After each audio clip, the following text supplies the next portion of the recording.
A monster of vaguely anthropoid outline, but with an octopus-like head whose face was a mass of feelers, a scaly, rubbery-looking body, prodigious claws on hind and forefeet, and long, narrow wings behind.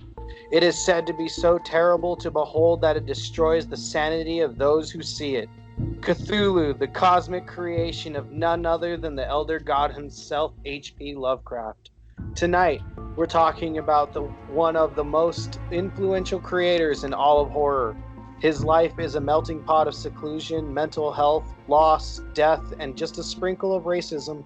We're diving into the mind of cosmic horror to summon the elder god Cthulhu and scare the establishment tonight on the Punk Rock Horror Podcast.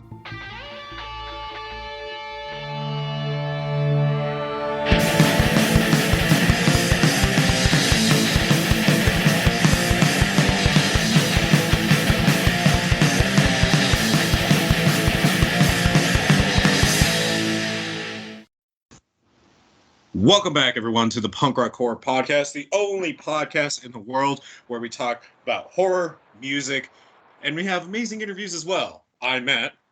Cody. And today we are here to remind you to save up your money and go on a great vacation because this quarantine is hopefully going to be ending here soon, and we get to all go outside and do the things we want to. And if not, we also want to remind you that Punk Rock Horror Podcast loves you, and we hope for the best for you in your life. We're here with you. We are in that same boat. And as the madness seeps in and we soon go crazy, today we are talking about H.P. Lovecraft. Who would honestly feel right at home in a quarantine? So, it also, this is coming out after Mother's Day, so happy late Mother's Day to all the horror moms out there. You're all amazing, kick-ass women, and we respect you highly. So happy Mother's Day to you. Yep, happy Mother's Day. Also, it was our fine host here's birthday this weekend. Oh, shucks. Happy birthday, sir, on the air. Thank you. Yeah. I messed with Lauren and told her that I was turning 30. She believed it. I gotta be honest with you. I'm actually turning 30. I gotta be honest with you. I'm actually just turning 18.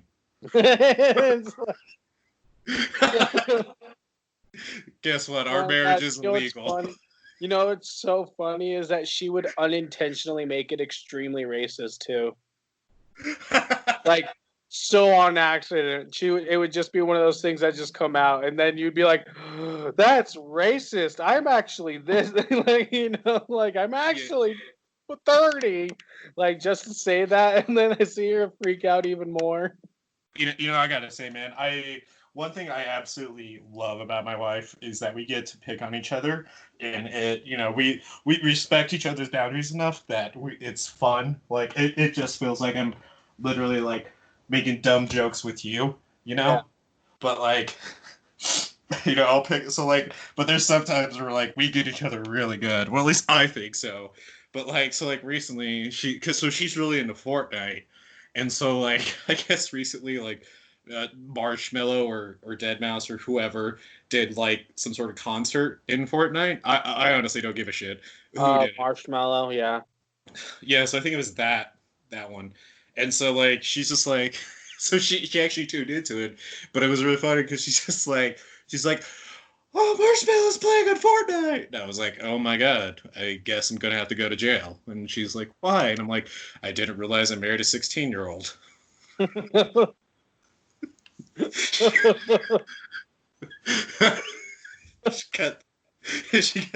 I'm just sitting here like going, God damn it. Look, all respect though, she is actually really good at that game, and so she would definitely beat me in it if I tried. So, so some respect at least, but it's just funny because we pick on each other. I mean, a lot, and I think that's one of the few things that's been getting us through this whole quarantine. That's good. You're just like, you know what? I think I need to make a huge stink right now. Well, I truly do think, though, like, couples should pick on each other more often, because I think a lot of times when you live with someone for so long, you eventually bottle up small things. And so Yeah. when you start picking on each other, it starts making those small things not as big of a deal, you know? Hmm. And so, and I'm not saying like because like you're taking it out on the person, but it's just like poking some small fun and just like actually laughing with each other. And I think that makes it easier. It's good to pick on each other because if you're together and you're a couple, that trust is there, and so you're doing it purely out of love and not trying to hurt each other. Yeah. So I mean, I mean, the that's true. Well, I that mean, I think that's just what it is. It's one of those things where it's like if you can't laugh at yourself, so you need someone to laugh at yourself with yourself. Right, and who better to do it with than whether it's someone you want to spend the whole life with or that you're just currently committed to, like they're there because they know you and love you and want to be as much part of you right now as possible, and so I say why not pick on each other, obviously within reason, like don't go throw marinara Oh, in someone's seriously, like face, punch yourself in the throat. Like you gotta get punched in the throat. It's like, oh look, you can be like, oh, aren't you such a wuss?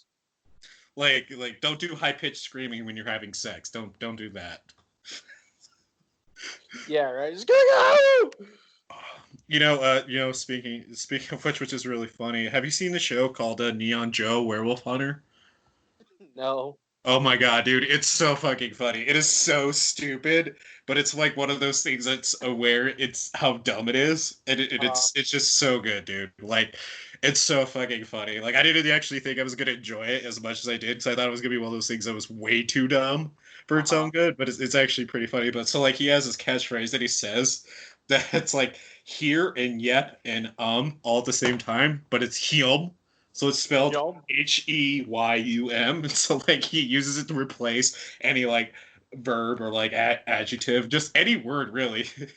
He's like, so he'll be like, son of a him, come here. What in the him? So like that's his thing, right? Well, there's this one episode where like he misses like his dead girlfriend, so uh-huh. he goes to like Walmart or whatever and gets like a life size printout of her as a cardboard cutout, and so like he brings her back home and cuts out a hole in where her vagina would be and has Oh sex my with it on the god. couch. And as he's having sex, he's just like, him. So, Jesus Christ. so like the next day, like his friend comes in, he's like, "Hey Joe, how's it going?" And it's so fucking funny because like he's like, "Oh my god, Joe, are you okay?" He's like, "Oh yeah, looks like I got myself got a paper cut on my dick." Oh my god. And so Lauren's like, "If you ever say him when we're having sex, I will be pissed at you." So now I've been really tempted to just like him. Don't.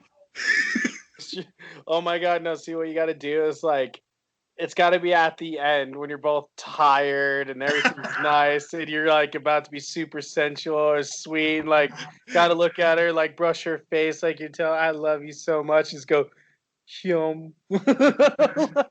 Just like right, like for the cuddling, just like come him. Yeah. Afterwards, it's like, come hum. Come him.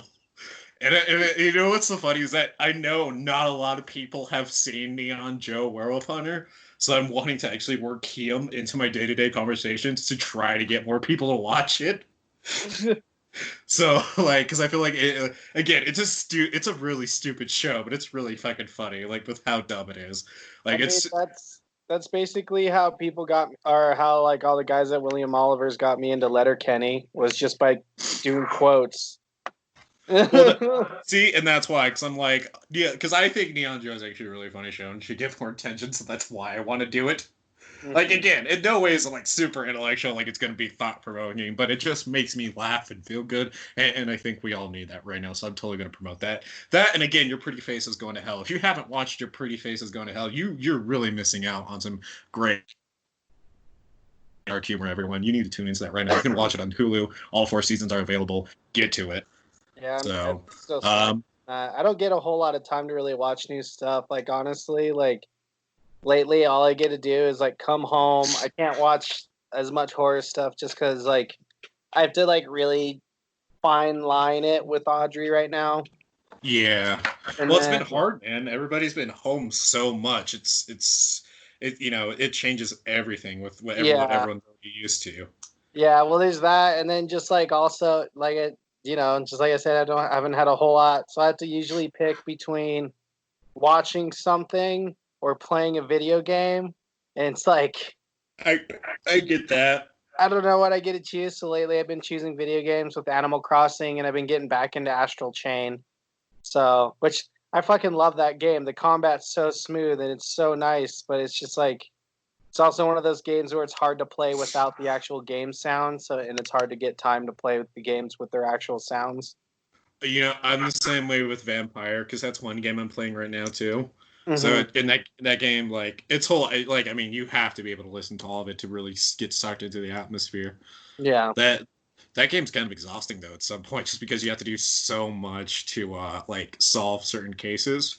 Mm-hmm. So I mean that's what I think. I don't know. I mean I guess it's not the most extensive RPG ever. There's definitely ones out there that make you do so much more work just to solve one case, but I mean it's just for the fact that you can't fast travel, at least as far as I know, you can't fast travel from where I am in the game. Definitely makes it a little bit of a slog because you have to like walk all the way across from one point of London to the other. I mean, it's not that huge, but you get what I'm saying.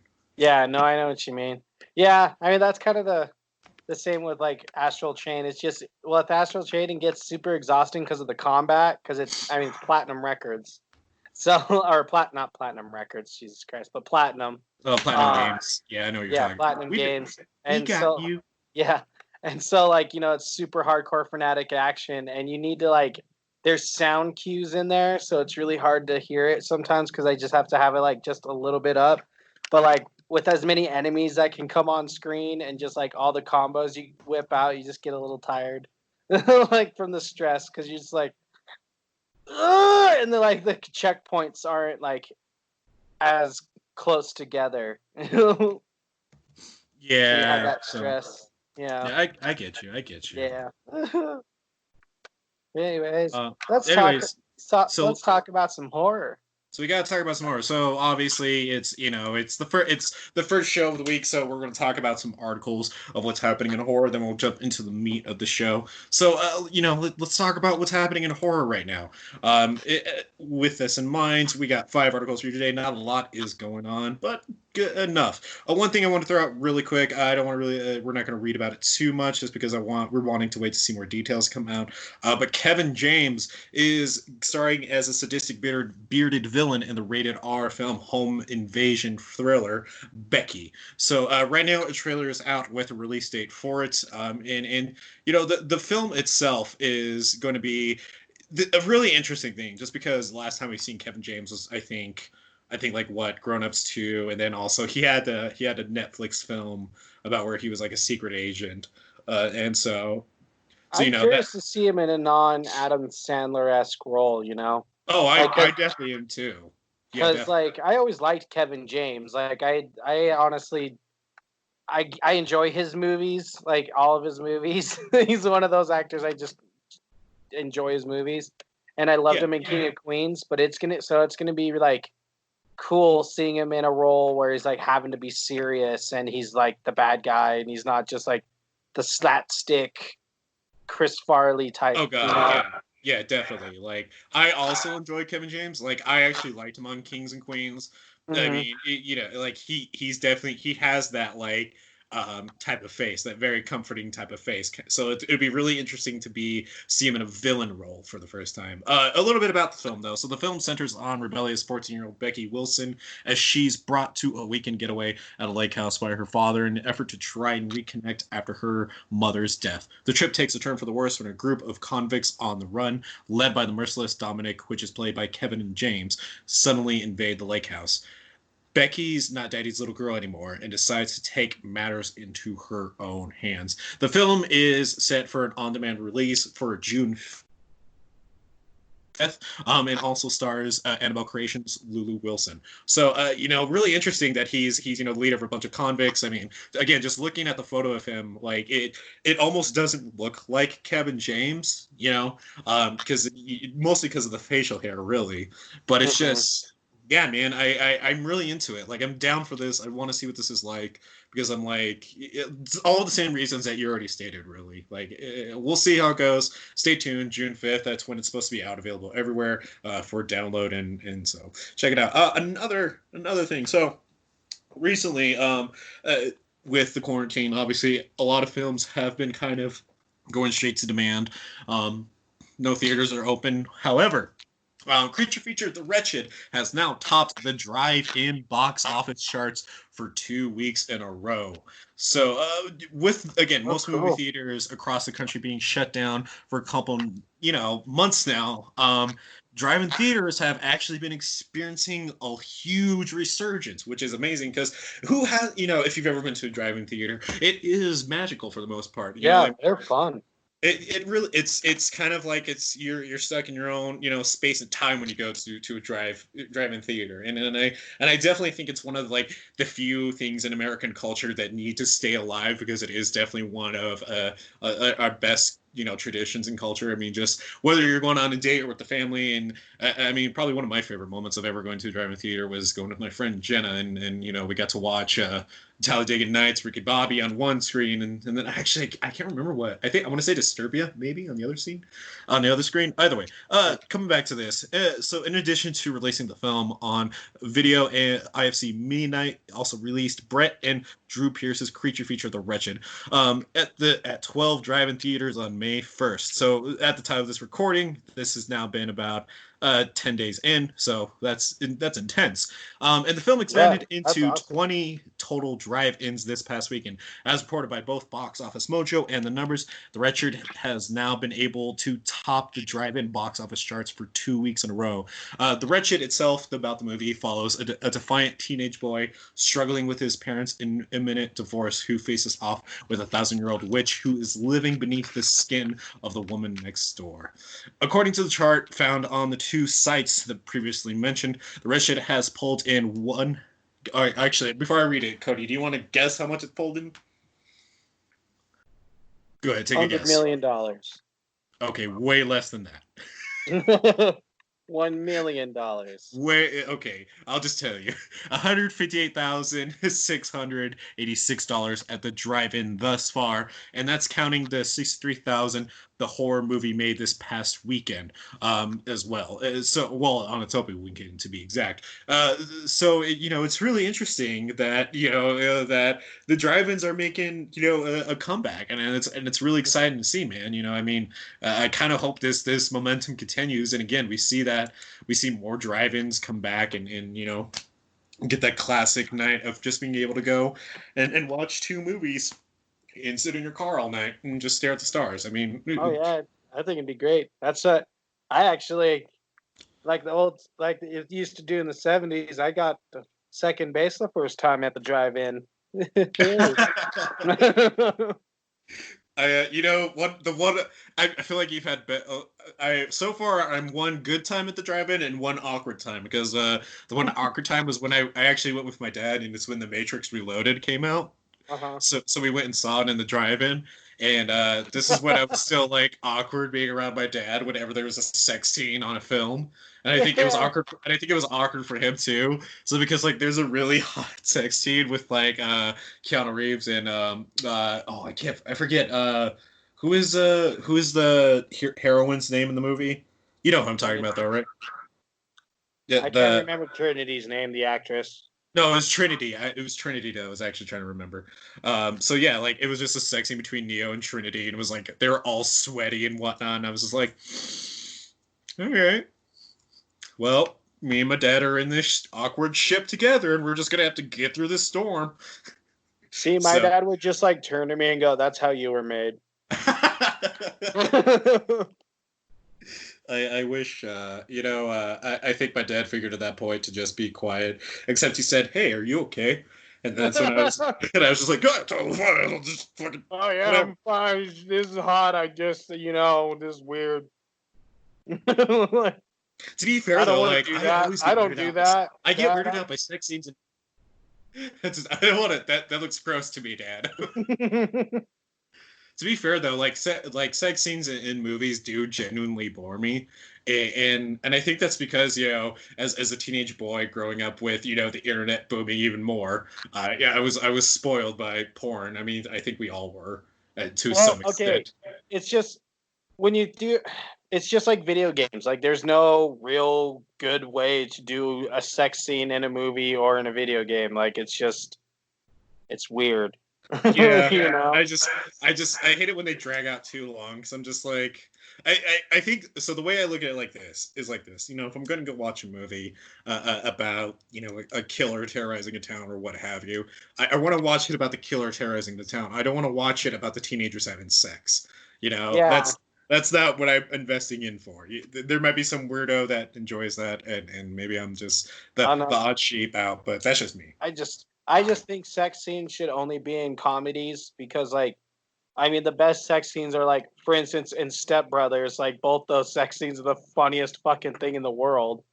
I feel So, like like, I feel like this is the most prude we have ever been on this show. That's because we're so open about everything else and really cool with everything else, and like I feel like okay, this is well, this it's is the because, like, there's nothing more awkward than watching two people fuck on screen with 100 plus more people in the same room. You you know. you definitely know we got some freaky listeners. Just like speak for yourself. Yeah, there's like, yeah, no, there's someone's like, I jerk it during those scenes. Like, what the fuck are you talking, fucking pansies?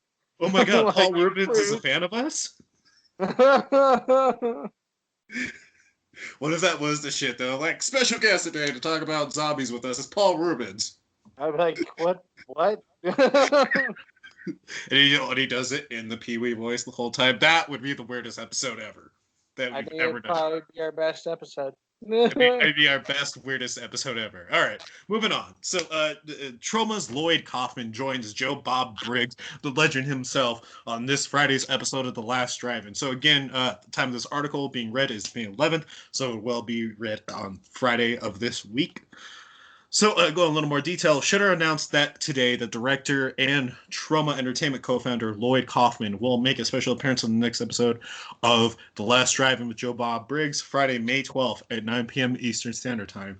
Kaufman's appearance is the fourth special guest to be featured so far on this season of The Last Drive-In, following guest co-host AEW wrestling superstar Chris Jericho, who presented the notorious cult film Blood-Sucking Freaks, Kelly Maroney discussing her work in Chopping Mall and other beloved 80s genres of Salt and Splatter. Even Tom Savini has been on the show, which, by the way, if you don't know Joe Bob Briggs at this point, he's definitely a legend himself amongst horror fans, and it's totally worth it to check it out. And also, if you're familiar with Troma and Lloyd Kaufman, which I am a huge fan of because of the popular Toxic Avenger series, which is an also class of Nukem High and Return to Nukem High, Volume 1 and Volume 2, it's really exciting to hear that Lloyd Kaufman, this guy that we barely ever see, is actually coming out to hang out with Joe Bob Briggs, another legend. And really, it's kind of like Batman meeting Superman at this point. And so it's exciting, man. Like, again, Toxic Avenger is a personal favorite of mine. It's such a perfect B horror movie that like Stick is just what I'm up for, and it's totally the cocaine I would sniff all the time. So yeah, that's exciting. I'm definitely gonna check that out. I don't know. What do you think, buddy? Yeah, no, I think it's great.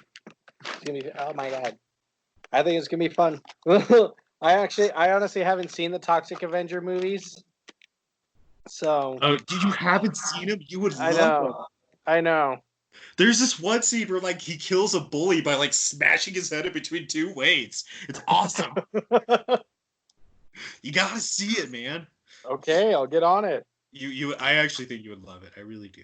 I bet I would. Okay, so it reminds me of this old game I used to play on the Sega Genesis. I think it actually was the Toxic Avenger video game. Yeah. Yeah. So you kind of know about it already. I used to play the shit out of that video game. Like, it was so much fucking fun.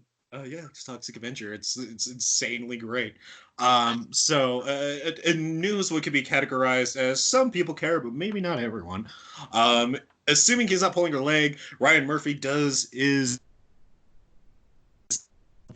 currently teasing a new American Horror Story spinoff called American Horror Stories. In other words, it sounds like it won't be a season-long theme of storylines that interconnect and whatnot. It just sounds like it's going to be its own horror anthology of just standalone, horror stories told. Murphy Wright has written on his Instagram recently that he and the AHS cast discussed the spinoff in a recent Zoom chat.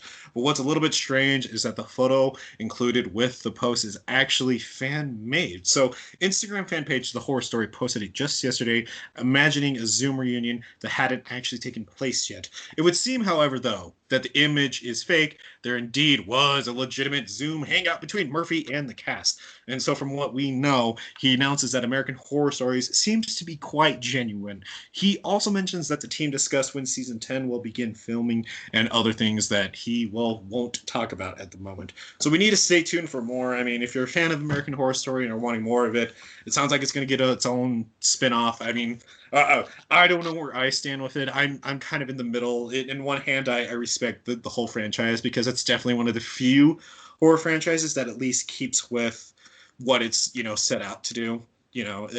But we'll see. I mean, I don't know how I feel about just like standalone stories and whatnot. I haven't been into it since Freak Show, so I mean, maybe my opinion really doesn't matter at that point. Yeah, pretty much. Your opinion doesn't matter at that point. Well, I don't know. How do you feel about it? Are you think into it? so. Yeah. So like honestly, I kind of feel like I love American Horror Story, but I will say for several of the seasons, it's a little too long for its own good. It's kind of getting the Walking Dead feel for me. Oh yeah. Where the seasons are just a little too long. So I think the one episode stories could really do really well for American Horror Story especially because like that's almost like I feel like what it wanted to be in the beginning, where it's going to just be like one story per season, but then they had to start interconnecting them all and everything. And like I always got that feeling, even from Murder House, like the first episode almost felt like it was something that could have been self-contained in itself.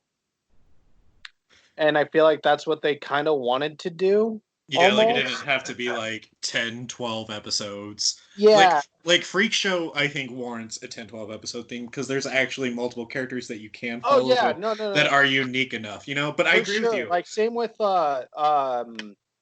Asylum, because there was so much in there. But like for me, like Coven is the perfect one where it was almost too long for its own good.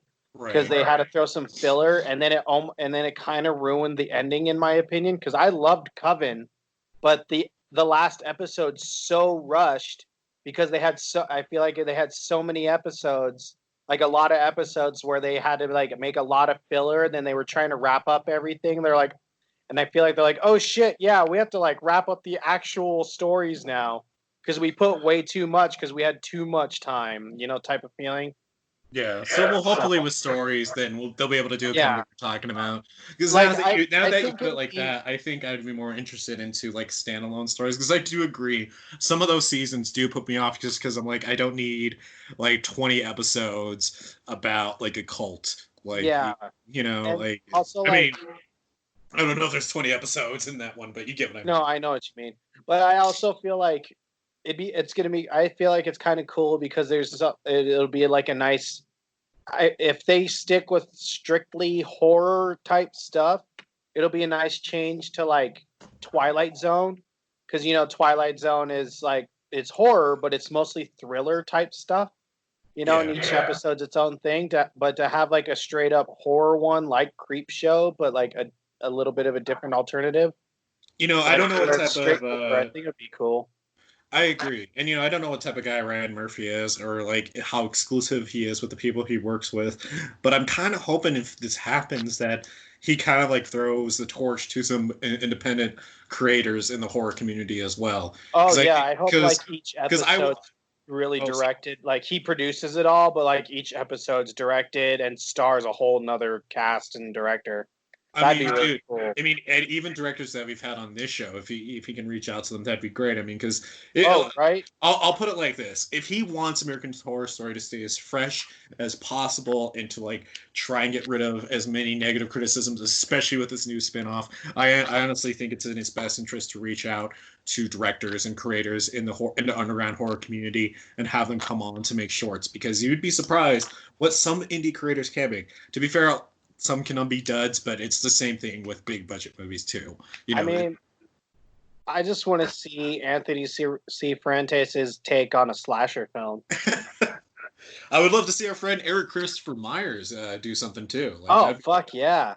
I honestly think he would be great for it. I mean, like he already shown the fact that Butterfly Kisses did so well and is just such a fantastic underground movie. Which again, if you haven't checked out Butterfly Kisses, do it. What's wrong with you? You're missing out. It's a great film. Come on now, get on that. So we'll see, man. Last thing to end on. This was a lot of news we went over today. Sorry, everybody. So last thing we're in on, though, is I think it's going to make everybody a little bit happier. So again, with all the movies kind of being shut down or delayed. Oh wait, hold on. Is this not about American Horror Story? No, this is the last article for today. Okay, I got one last thing for American Horror Story. Oh, okay, I just think it's funny. It's that the biggest controversy for the new season is the fact that apparently Macaulay Culkin and Kathy Bates have to have like a super hardcore sex scene. Everyone getting upset with that is just such a fucking child. I know, just like, okay, like I know we're being a little hypocritical with what we literally just talked about like watching sex outside of porn's a little awkward. But like, come on. There's a difference between super passionate sex, like in an action movie, as compared to sex in a horror movie. Because I will argue that sex in a horror movie, even though a lot of times in slashers it is done as a cliche in order just to get someone killed, you see some pretty fucked up shit with sex scenes in horror movies, and I think that helps get through. Yeah, that's true. Like in fucking Hatchet, you'll see two people doing a doggy style while the dude's head's cut off. Right, because the sex scene is mostly a setup in horror, whereas in an action flick, it's just, oh, you need to know they love each other this much. You didn't know that he has a big throbbing thing.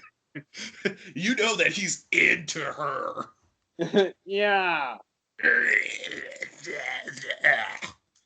I imagine that's how they talk in the writing room whenever they include a sex scene in an action film. Yeah, they're like, as long as it's not Arnold Schwarzenegger, I don't need to hear. The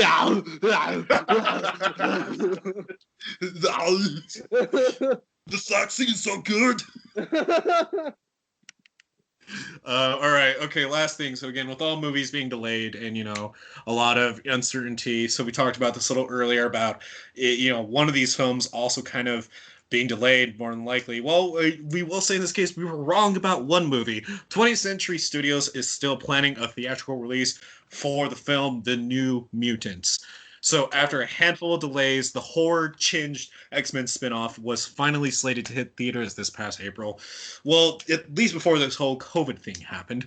It renamed by 20th Century Studios. The media outcry was for Disney to just rip the Band-Aid off and release the whole film on all the services they own. So obviously Hulu and Disney, and even Amazon fans went into a huge frenzy when they listed a pre-order link, which was picked up by several major outlets as reported as official, and then the link was then removed. So these people who are buying this movie a pre-order for it to watch it, all of a sudden the link's not there anymore for them to purchase on Amazon. So obviously like shit just went crazy with this. Everybody's like, what the fuck is happening to the New Mutants? Are we even going to get the New Mutants? Well, according to sources, the long delayed film is still planned for a theatrical release.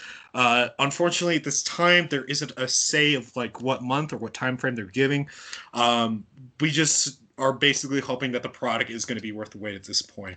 And so basically, I mean, I guess we can take it in some sort of comfort that they're saying it's still going to come out, it's still going to happen, and that still is a thing. So I guess you know what? I'm gonna this movie. I don't believe it exists. I don't even think it actually exists at this point. I think they're just blowing smoke up our asses. They're just trailers. They literally the only footage they have of this film are the fucking trailers that they released for it, and that's it. I think that's all it is. I think it's just one big fucking joke at this point. It's basically Half-Life 3 to me. So I'll believe it when it's fucking released at this point. That's a pretty heavy No, comparison there. no, it is, because I've been promised a fucking horror movie from the MCU for so fucking long, and then we thought it was going to be Venom, and they're like, no, it's really going to be the New Mutants. I'm like, all right, cool. You know what? I don't know a whole lot about the New Mutants. I kind of like, this might like make me want to get into the New Mutants if it's like this. And they're like, yeah, it's going to be great. And I like pooped my pants from the first time I like saw the trailer, and I was like, this is going to be fucking awesome. And then literally nothing after that first trailer. And then all of a sudden it comes out of nowhere again. They're like, oh, yeah, it's a thing. And you know what? No, forget it. I will believe it when it's here. I mean, I will say this. At least we're getting that Doctor Strange one that's supposed to be more of a horror film by Sam Raimi. So, I mean, we can at least look forward to that, Yeah, because, like, they had the third chance with Ghost Rider. They kind of pooped it, even though I really enjoyed that movie. And then they had a really good chance with the second one. They even kind of like showed that it might be a little bit more of a horror one. And then they kind of pooped it, but I still enjoyed it. Oh, and dude, Sorry, go ahead. Sorry. I just want my horror movie in the MCU. Like, come on, man. It's not that hard to do. There's so many horror characters. Oh, MCU, get on it. Give the man what he's asking for. Give us what we're asking for. And then, like, it's just all this with the New Mutants. And it's mostly because, like, I want to see it because, like, I like the cast that's supposed to be in it. But all we do is keep getting teased. And it's just like, oh, here it is. Now it's getting rewritten. Now it's getting reshot. Now it's getting this. You know what? It doesn't exist. Actually, you know what? It does exist. But fucking give me the movie or not. As we jump into what we're talking about today, I'm going to say this: Marvel MCU. If you're listening to the Punk Rock Horror podcast now by chance, or somebody who works for you does, Chris Evans maybe. We're I know, right? What the fuck, right? But we're going to plead to you that we've defended you for so long with your movies. I mean, we're well aware of that. The writing has taken a backseat to the action scenes. And we've defended you for so long, so you need to do right by us and give us the New Mutants. Seriously, come on, just give me the fucking. Otherwise, I think we need to take a break for a while. Marvel, we need to talk. I don't know. I mean, I was already debating. Like, I'm already taking a break from Marvel after the Captain Marvel. I'm not gonna go into it anymore, but after that. And then Endgame being great, and then Spider-Man being good. You know what's funny? I feel like Captain Marvel is the only one that's like flip-flopped everything, because like every Marvel movie that came out, like we'll defend it, and everyone else will hate it. But this was like the one time that like Captain one came out where we hated the shit out of it, and just like so many other people liked it. We're just like, no, you're missing the point. Yeah, it's like no, you're missing the point. Oh, you don't like it because it's just because it's a girl superhero. No, fuck that. I liked Wonder Woman, but like, let's talk about what Wonder Woman did better than Captain Marvel, and what they could have done. Let's make it quick because we've definitely talking about Captain Marvel a lot already. Oh no, that was my argument. I'm not gonna. Oh, okay. I thought you were gonna really do it. I was like, my biggest argument would say, just go watch Wonder Woman. You want to watch Captain Marvel? Just go watch Wonder Woman and watch every other. Yeah. Just literally look up the end credit scene for Captain Marvel on YouTube. That's all you need. Yeah. So, alrighty then. Well, jumping into it today. So, kind of a little more backstory onto why we decided to go into H.P. Lovecraft. So, Lovecraft himself has made it a note throughout all of his books and all of his creatures of, mentality being affected the most. So whether the madness slowly sleeps in and you slowly turn and twist into a male-informed, creature, or you feel you're being hunted down, all these things are kind of touched on in Lovecraft. And with it, though, if you look even closer, we also see that a lot of this is kind of relatable to a lot of mental health issues that we currently face in today's age. So with that in mind, for Mental Health Awareness Month, we decided to talk about H.P. Lovecraft and talk about the man and talk about him and what he's done. But also to it, we also kind of wanted to take a quick moment to share some of our own personal positive mental health stories. So I'll go first, buddy, if you don't mind. Yeah, go ahead. So one thing that I've made perfectly known on the podcast numerous times is that I have ADHD and anxiety, PTSD, and manic depression, and all these things do affect me on a day-to-day basis. My ADHD is definitely one of the most prevalent of this. It actually makes it really hard for me to remember certain details or remember certain parts of my routine, or remember conversations, and it's never on purpose, but I will just forget something, and that's just how ADHD works. It's like you can give me all this information and I could retain up to like 80 to 90% of it, but then still forget a very important detail and not mean to. And so, it's definitely been a hindrance in a lot of ways because it's something that I do have to be medicated for, and it's hard to handle sometimes. And you definitely, and I will say this, as somebody with ADHD, I do feel like a child sometimes, and it sucks feeling that way because I am 29 now, and it's like I'm getting close to 30 eventually, and it's just like to feel like you have the mentality of a child because of your ADHD is a hard thing to live with. And I'm only speaking for myself. I'm not speaking for anyone else who has ADHD. This is just my own personal experience. So if you haven't shared this experience with me, that's fine. This is just mine own personal. But I will say one thing I'm really happy about for this is that despite my ADHD and what I go through, I've been able to host and run and produce this podcast with you, Cody, and I've been able to, we've been able to come up with multiple shows and just connect with some really great people. And, all through it, I've worked really hard just getting through my ADHD just to be able to do this show. And sometimes it feels like I'm running a huge ass, like 10-mile marathon just to do it. But I'm still so happy to do it. And to me, it proves to me that if we can make this podcast that people like to listen to and tune into and get horror recommendations from, then anybody with ADHD can do anything possible. So that is my story. What's yours, buddy? Like, Jesus. Well, sorry, I was trying to get through. I was trying to get through really quick because I saw the time signature and I was like, "Oh crap!" No, you're good, man. No, for me, it's mostly just like after just finally honestly accepting the fact that like I do suffer from depression and stuff and like possible manic depression.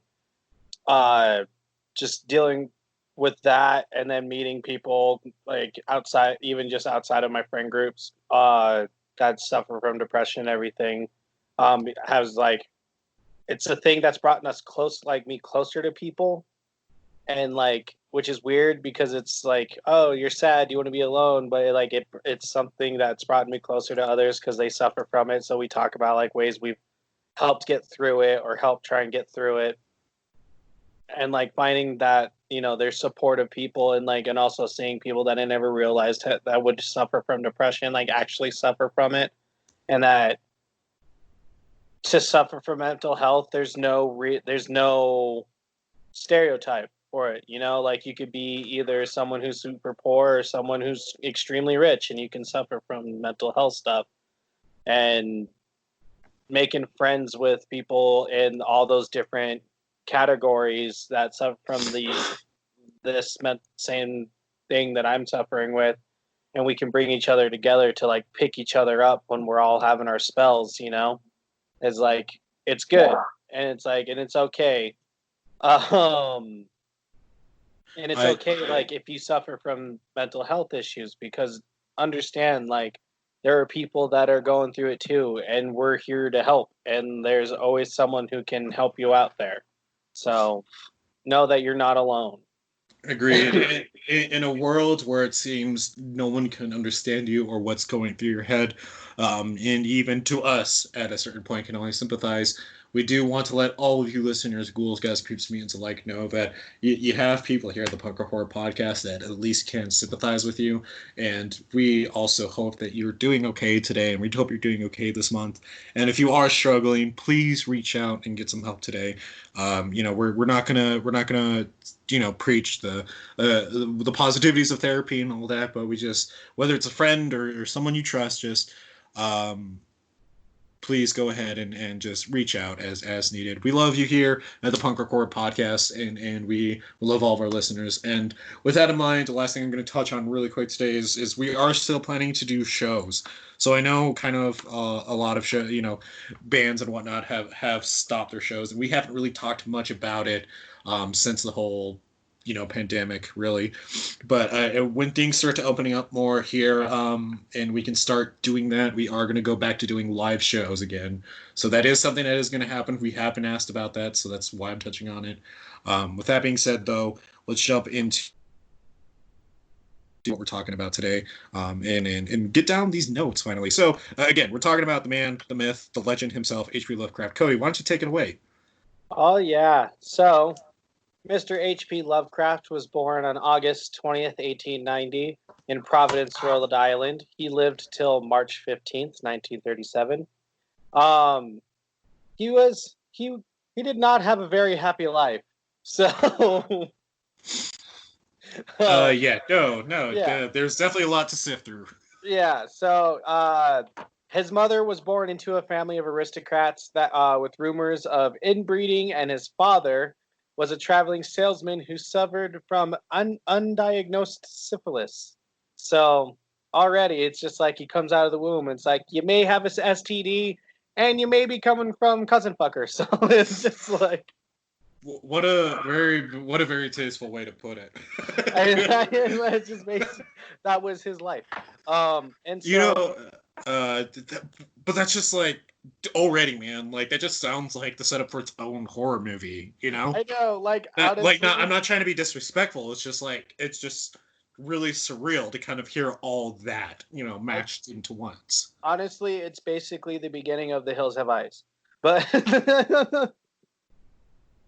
so but yeah. Anyways, so when HP was 3. His father was sent to an insane asylum after having a mental breakdown, more than likely caused from his undiagnosed syphilis. But at that point, H.P. Lovecraft actually never saw his father again, even though his father lived for another 5 years in the asylum. And so after his father's departure, H.P. Lovecraft and his mother went to live with his grandfather, Whipple Van Buren Phillips, because, after his father's departure, him and his mom just lost everything. They couldn't, his mom couldn't support them, and so they had to go live with his grandfather, Whipple Van Buren Phillips. God, I love that name, Whipple. And so you got to give it to Whipple, who probably actually started HP down his road and love of horror, because Whipple would tell HP Lovecraft ghost stories when he was little. And so that's kind of where his love for the macabre came about. And so, unbeknownst to everybody else, but HP suffered really bad psychological damage from his father's departure. And so by age 6, he started suffering from night terrors where he would see faceless men coming from him. The trauma would actually leave him trembling for days and caused him to miss school for long periods of time. So wait. So I think the audio cut up just a little. So he would have these nightmares because of his dad. Was that it? Did I hear right? Yeah. Okay. So he had PTSD basically from his father's departure, because the way his dad left, was such a shit show, with like him freaking the fuck out, having a mental breakdown and everything. And HP's 3, so even though you might not remember anything, he probably still has like retained PTSD from stuff that was going on with his dad, because his dad suffered from mental health. And so he started having night terrors by age 6, where he would see these faceless men in his dreams, and they were just coming for him all the time. And that all this would cause him to miss school for long periods of time. Oh man, that is, you know what I think is so interesting is that you mentioned that he was told ghost stories as a kid, and that's where his love of the macabre came. And usually when you hear that from an outside perspective, everybody always blames the ghost stories being the reason why someone's having a nightmare or why they're so traumatized. and will always overlook the actual issue. And in this case, it's well, what you said about his dad. You Yeah, know, and PTSD from his dad freaking the fuck out. but so like, I think it's really interesting, you know, that like even H.P. Lovecraft found comfort in the macabre, like we all do. You know, Yeah. it's so Oh. that's just. Anyway, sorry. I feel like I don't want to get too ahead, so continue. Oh no, you're good. I was just like, just what when you said find comfort in the macabre, it's like, oh, just you wait till we get to Red Hook. All right, all right. So, I'm guessing that's where things change. that's things change and all the thing. Ooh, yeah, we'll get there. So, so while Howard, his full name Howard Phillips Lovecraft, while he didn't go to school very much, he wasn't stupid. So he actually, while he was still at home, he would read books. He read books through by Edgar Allan Poe. He read through the Arabian Nights, and he would even start reading scientific journals. So like he was a really smart person. Like even though he couldn't go to school, he kept himself educated. And so by 1898, he was a self-professed atheist and scientist producing his own geologist magazine. And so at that point, he kept doing these magazines and writing his own and publishing his own magazines. And so on March 27th, 1904, Whipple suffered a stroke and died the next day. Within a few days of his death, HP and his mother were evicted from Whipple's estate and had to move into a one-bedroom apartment. The shock was so bad that HP debated about drowning himself in the Barrington River, even though he was only 14 years old at that point. Wow. Yeah, he doesn't get very long like periods of time of happiness. Like he started he became an atheist. He knew he was smart and started printing his own magazines. And then his grandfather dies, and him and his mom lose everything. And so in 1908, HP suffered a mental breakdown because of the after effects of Whipple's death. HP does not handle death very well. It is also rumored that HP suffered from chorea minor, which could have also caused his breakdown. And I forgot to write the definition for chorea minor. Don't worry about it. I will look it up. Sounds good. It's a very rare disease, and that's why some people don't think he had it. But there's a lot of proof leaning to the chance that HP had this disease. Hey, Cody, real quick, Yeah. you want to tell me how to spell that? Chorea minor, minor. Okay, I feel really dumb. It's okay. I spelled actual Korea. And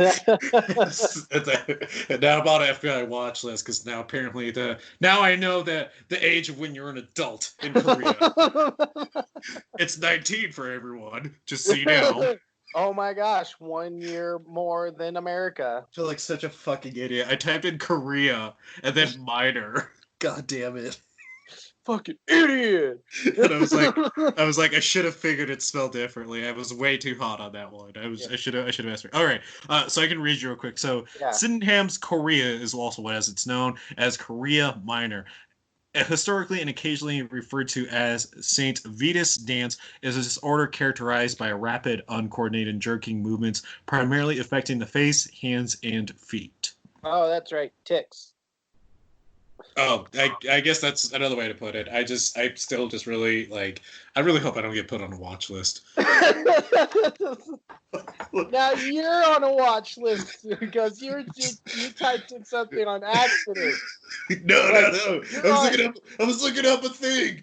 Oh, we know what you're looking up. You're on a child watch list, and I'm on a murder watch list.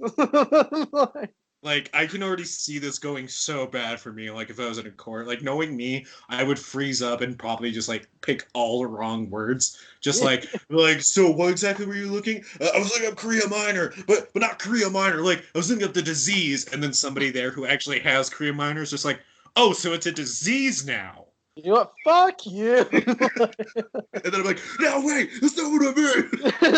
And I'm just sitting there like, I researched serial killers. That's why I'm here. But and, be like, and then they'd be like, "Oh, you're fine. You can get out of here. You, Mr. McCord." yeah. My God, he's so fucking funny. But No, you really can't. jumping back. Sorry, I'm sorry. No, you're good, man. All right, so jumping back. So HP might have Korea minor, not a Korean minor. Korea. There's a reason he wouldn't have a Korean minor, anyways. Yeah, okay, Unable I to get attend. it. I got it. Fine. I'm Yeah. sorry. Unable to attend a high school university, HP and his mother basically secluded themselves from most of society for the next 5 years. So they basically put themselves. Okay, if HP Lovecraft can like do a 5 year quarantine, y'all can fucking handle a couple months. So, like seriously, he wouldn't even go out. He would not leave the house before sunset. Like I mean, with respect to businesses and all that, but for everyone else, you can suck it up. It's called door delivery. They do this now. I'm, But yeah, I know. Anyways, and so during this 5 year period, his mother Sarah and HP became started like really, really become having a toxic relationship. Sarah become extremely verbally abusive towards him and would call him grotesque. But then she would tell him that he's never to leave her side. So like she would like verbally abuse him, but then say you're not allowed to leave me. she would tear him down and then be the source of confidence in his life in order to keep him around. Yeah, to an extent. And so by 1913, they became cohabitated recluses, and HP never left the house before sunset and spent most of his time reading pulp magazines and grew to resent romance novelist Fred Jackson. Wow, So Fred, what did you do to piss off HP? fuck it. So HP basically thought Fred Jackson wrote his writing was just terrible, and so like he's just like it's just garbage. Like okay, so he has five. He spent pretty much his entire like his every waking moment for the past 5 years secluded in this house, talking to only his mother, who he fucking hates, who also suffers from fucking mental health disease, and they're just hating on each other so much, and he just goes, you know what? I'm tired of all this science stuff. He needed one guilty pleasure thing, and it was a romance magazine. He's like, you know what? Fuck it.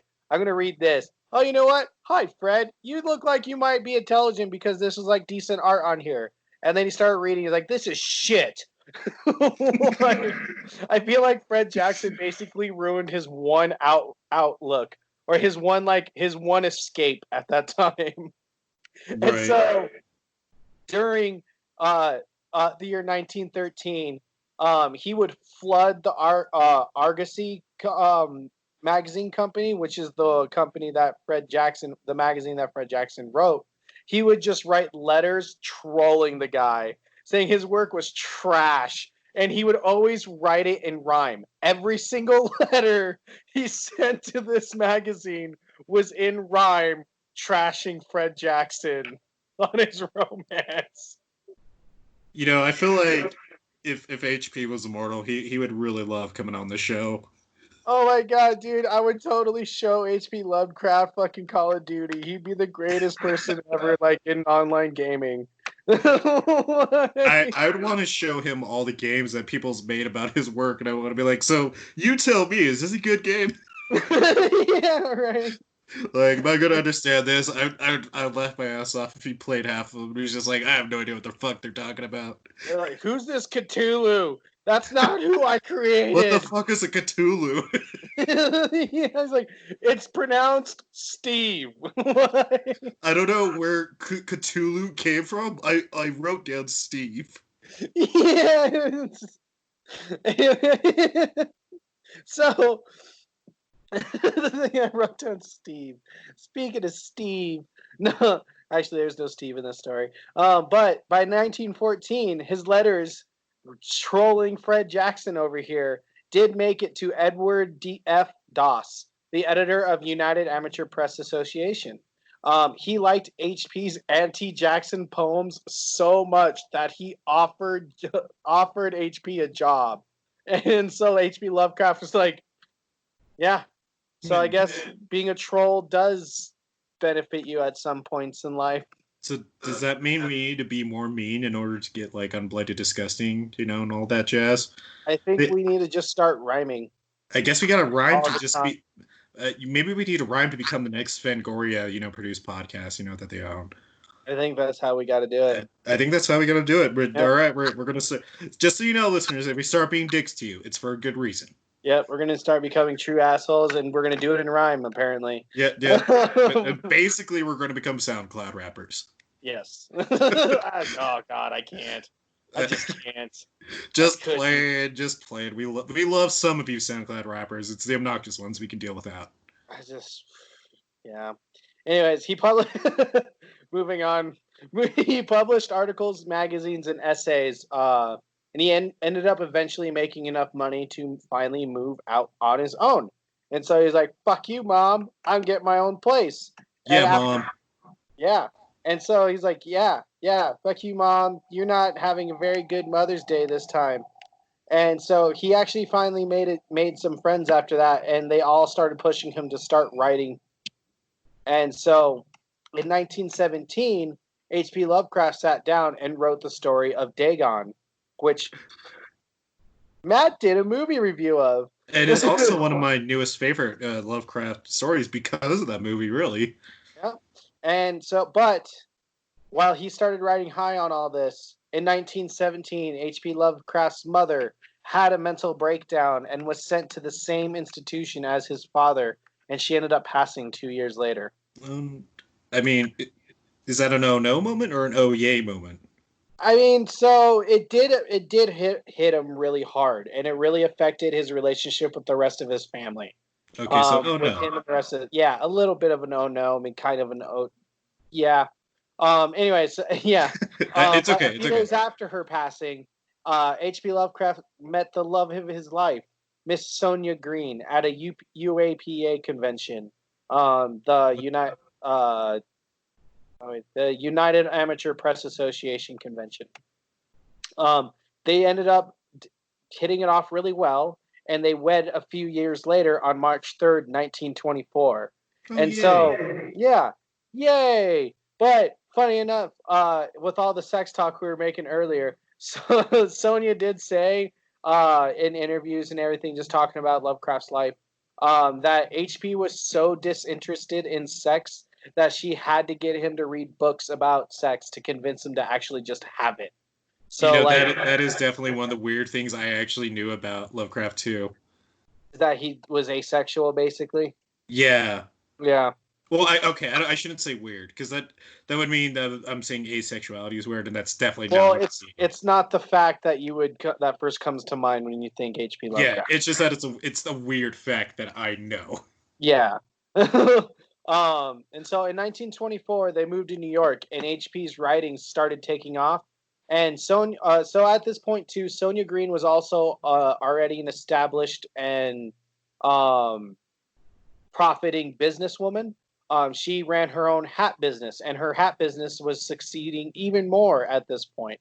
But the happy times were not meant to be. They only had one good year because Sonia ended up getting sick, and HP wasn't bringing in enough money for writing while he was writing for Weird Tales magazine. And by January 1st, 1925, they were completely broke. And Sonia ended up having to move to Cleveland, while HP stayed in a single apartment in Red Hook. And so I was talking about earlier, we have to talk about a really, really ugly truth about H.P. Lovecraft that everyone knows about, and we have to talk about it because it leads into his writing, is that he was a hardcore racist. Hardcore racist. It's and like the hardcore anti-Semite. I will say that this is also one of those hard issues of knowing where to stand, because it's like, I'll put it like this. I'm a firm believer that someone's creation can take an absolute life on its own and be worth merit on its own. So with that being said, I will say, loving stories like Cthulhu, about Cthulhu, and Far from Beyond, all this stuff, we love it for the horror of it. We love it for the horror nature of it, and not because of the terrible reasons, Yeah. that he was. So just making that clear right now, why we're doing this episode, because I know a lot of people are just like, because I know there has been some apprehension, and I could tell that was probably the reason why, because everybody's like, Yes. they know he's racist, right? And yes, we know he Yes. was racist, Yes. We but know he was super racist, and we also know he was really big anti-Semite. You know who uh, else is an anti-Semite, and well, that basically everyone in the world has on their fucking smart whatever? Walt Disney. So eat a dick. yeah, it's and also to be absolutely fair about it. Again, when it comes to the Bunker Court podcast, we talk about anything and everything about horror and what has Yep. done to the horror genre. And so it would be a discredit to us if we didn't actually talk about H.P. Lovecraft at some point, because the fact of the matter is he has done things for horror regardless of the terrible views on life he has. So sorry, buddy, I didn't mean to take that so much away from you. I just wanted to put that disclaimer out there. Oh no, you're good. And also, like we're also firm believers of talking about the sins of the past so the future can be better. Like, Exactly. and because like if it wasn't for H.P. Lovecraft, horror would not be what it is and where it is today. And it can be said for everything. Literally, theater, they did blackface for the longest fucking time, and nobody talks about that as much anymore. Even though it's something we should talk about, the fact that those were done. So we Anyways, have to talk going about on. it. So moving on, we got to talk about his racism because this is the big thing that happens in Red Hook. He hated it there because it was completely filled with immigrants, and H.P. Lovecraft was super racist. And so the funny thing about it is that they feel like people feel like when it comes to his racism, it's almost like it was pick pick cherry picking because even though he was extremely anti-Semitic, also, I mean, he actually wrote an entire like essay about how garbage Jewish people are. Yeah. His wife was Jewish, Miss Sonia Green, and his best friend Robert Bloch, who penned the novel that Alfred Hitchcock's Psycho is based on, was also Jewish, and also the poet Samuel Loveman. Um, so it's kind of funny about those type of things. But anyways, in 1925, his racism actually got so bad while living in Red Hook that it became a genuine phobia and is theorized to be the inspiration for his work. It's the fact that he hated people so much he literally was afraid of them. Like Man, this is where it was always hard for me deciding about where I stand with Lovecraft. I mean, I obviously, know. no one agrees with the racism unless you're racist. But Yeah, then no, again, I if you're know. It's listening to just, the show, I you're not just think welcome to. it's funny because, like, okay, can you just like really put yourself in a mindset of not racism? Let's say there's actually actual monsters outside, and you used to be okay with those monsters because they're like, they didn't bother you. But then you hold yourself up, and you just got so paranoid of those monsters because you were just like, fuck them. I hate them so much. And then it got to the point where like, oh god, like oh my god, like just freaking the fuck out and crying Right. yourself to sleep because you're so afraid. Like I almost find it really funny because I'm imagining him like being on blow or whatever and like being like from American Dad, like when he was doing when the head of the CIA was on cocaine going, Charlie, Charlie, Charlie, Charlie. I could just see like H.P. Lovecraft pacing back and forth going, Cthulhu, Cthulhu, Cthulhu, Cthulhu. Also, really quick, what do I want to say? So I think that another thing that we need to keep in mind here is that when it comes to H.P. Lovecraft and everything that we're talking about, I feel I'm not saying racism is a mental disease because you choose to be racist, Yeah. but I will say this: I feel like the pick and choosing of his racism, if this makes sense, is kind of a sign of where his mentality was and the abuse that he's So been. yeah, so I think where a lot of his racism and the anti-Semitism comes from, like he was definitely taught it, and like it was definitely from family based stuff. And then and as you can see, his best friends were Jewish. His wife was obviously Jewish. Like, it's one of those things where you could see it's one of those things where you could see the like chunks coming off of the hate, because obviously it has to if you're going to marry someone. Right. And also be best friends. So it's like, it's one of those things where I feel like if he lived long enough, I feel like he really could have like been one of those people where they really did have the change and be like, I was taught that and I believed in the hate. I like delved in the hate for so long, but I've changed my ways type thing. Because I really do feel like there's a chance in the fact that he did marry a Jewish woman and his best friends were Jewish. So, and also, to make it clear, just so no one gets it wrong, we're not defending his racism. No, God, definitely no. not. Not justifying it or anything like that. We're merely speculating as fans of horror as to like how this all fed into his creations. So we always want to have hope, basically. And so, moving on. In 1926, Lovecraft couldn't take his living situation to the point that he moved back to Providence, and he moved back in with his very, very controlling aunts under the condition that he couldn't see Sonia ever again. And sadly, he didn't. He never saw his wife again. And while he wasn't really into sex and everything, he did love his wife. He did always state that he loved his wife and he loved her very much. So just that he had to go back into the controlling of his controlling hands of his family. But because of that, also in the summer of 1926, Lovecraft created his greatest creation, the greatest of the elder gods, Cthulhu.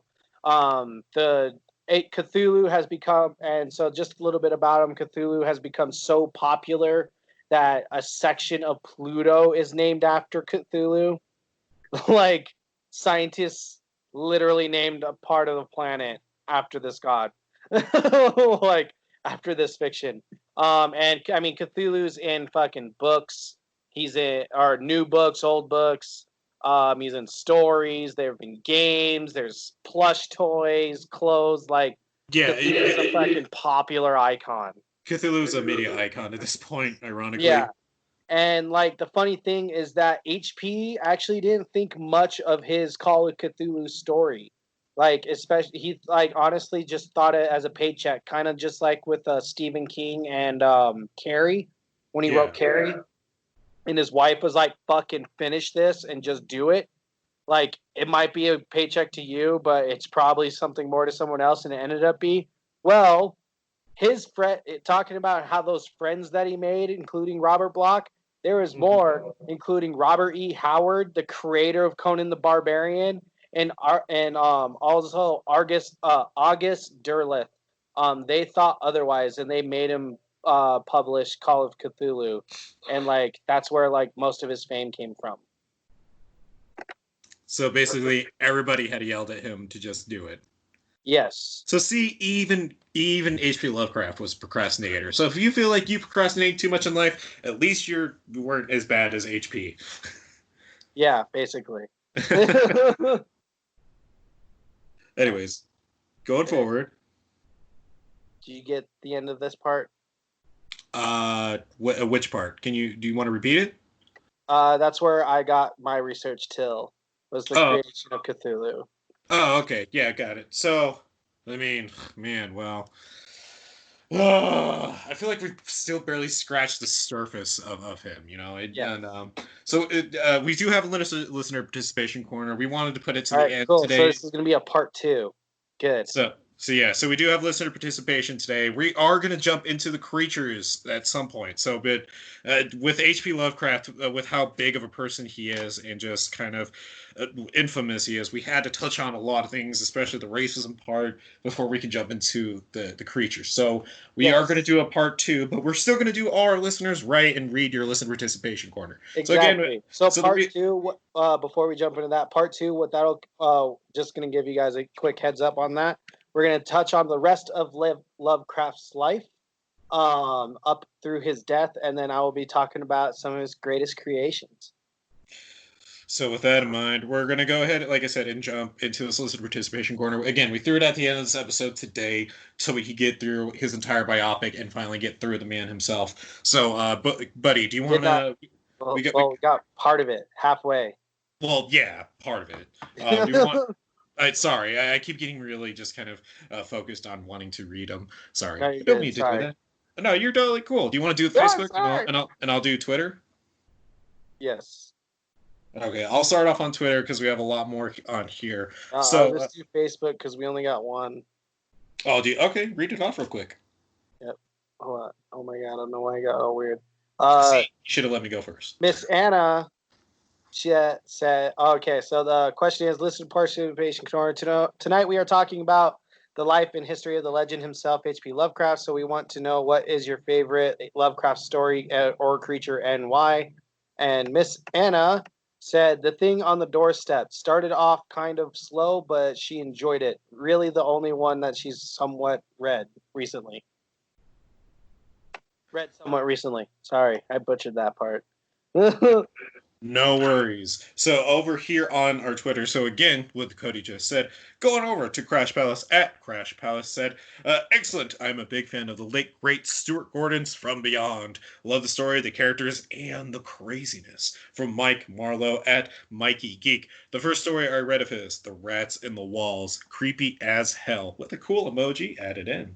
From Ghosts of the Stratosphere at Ghost Stratosphere, and also from Ghost Andy at Ghost Andy 2, either at the Mountains of Madness, the Dunwich Horror cause they or the Dunwich Horror. Sorry, I forgot to make the or, because they are all important universe builders for the entire Cthulhu mythos. So much more of the backstory of the Lovecraftian elder god cosmos comes from them than it ever did from the more well-known Cthulhu.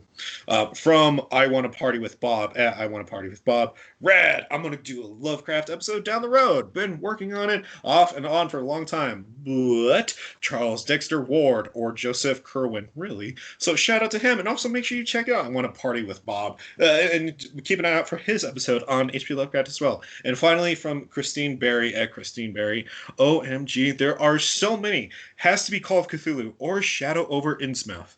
Cthulhu, though, so good. Which, by the way, I will say that one was probably my favorite, just because she mentioned Innsmouth, and that was the one that was part of Dagon, so I enjoyed that shit. All right, I mean, we're pretty far into this one. Do we? How are we feeling? I think we should do part 2 another day, but correct. I don't know. Should we treat the listeners to a tease of it a little more? Like, maybe we could talk about one creature that we're going to touch on. We don't have to go in depth. I don't know. Can you give a tease, Cody? Just a small little itty bitty tease. Cthulhu. All right, there you go. No, we'll talk about Cthulhu. We'll talk about some Dagon, and we'll talk about some of the Endless and the Void. Ooh, but as I stated, we're going to finish off HP's life, and then after his life, because sadly enough, Lovecraft actually didn't get to revel in his popularity at all. Like, tragic story indeed, in a way. Yep. So, yeah. So you guys you'll find out a little bit more of a taste in our movie reviews, because both our movies are going to be touched on by the creatures that will be in our part 2. You know it, girlfriend. With that, ghouls, gals, creeps, mutants alike, want to give a huge thank you out to all of you for continuing to listen to the podcast. Your continued support has meant a lot to us, and especially with this quarantine going on, it's definitely affected our mental health in a lot of different ways. And so, coming to the show and recording more horror for you guys has been a comfort for us. And is also something that we're just really, really happy to do. So we're happy to bring this to you. Good news, though. We're working on a lot more Patreon awards. So with that in mind is that we're going to be bringing some cool things that we can actually deliver on. We're actually talking about maybe doing some calls, bringing in people on calls. I don't know. I'm teasing a little bit there. With that in mind, we're also upgrading our merch site. So stay tuned for that. As well, I got to touch on it again. We are kind of being hesitant sending out any mystery boxes at the moment for our Patreon, just because we are trying to take into account of your families and the people that you come into a contact into. So if you do become a Patreon member today and choose to support the show with that $8 tier, you will still be signed up and eligible for a mystery box. I do apologize. I know it seems like we're dragging our heels on that, but it really is just because we're trying to keep everybody safe. Because the last thing we would ever want is to hear about someone going to the hospital because of one of our mystery boxes. So if you want to be signed up for that, please do so. We're actually going to start finally making them here soon, so that way we can just ship them out and once we get the okay to.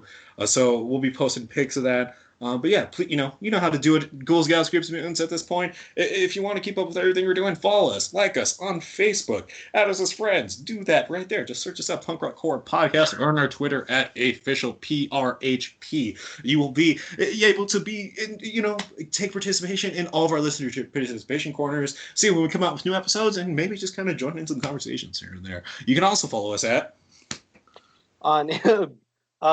Sorry, you caught me off guard there. You're speaking so fucking fast. We're on Instagram, Punk Rock Horror Podcast, hashtag PRHP Podcast. Well, sorry. Caught me off guard. Fuck me. Well, you can also tell me to slow the fuck down over at the Undead Matt on Instagram.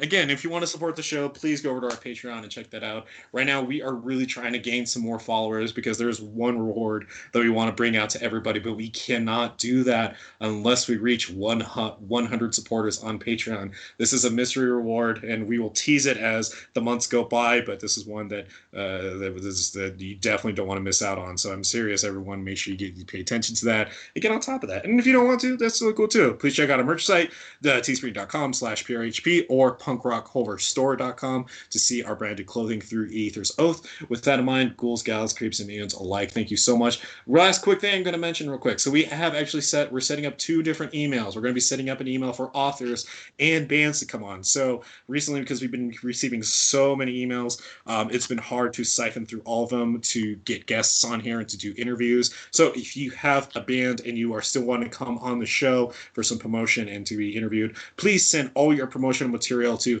prhpbands@gmail.com. That is prhpbands@gmail.com. That link will be below. And we'll also post the link for the author's email right there as well. So any authors who want to come on and get your book reviewed, please go ahead and click on that link in the episode notes below. Ghouls, Gals, Creeps, and Mutants, thank you again for tuning in to another episode of the Punk Rock Horror Podcast. And we will be sure to scare the establishment and talk about horror with you next time. Bye. Bye.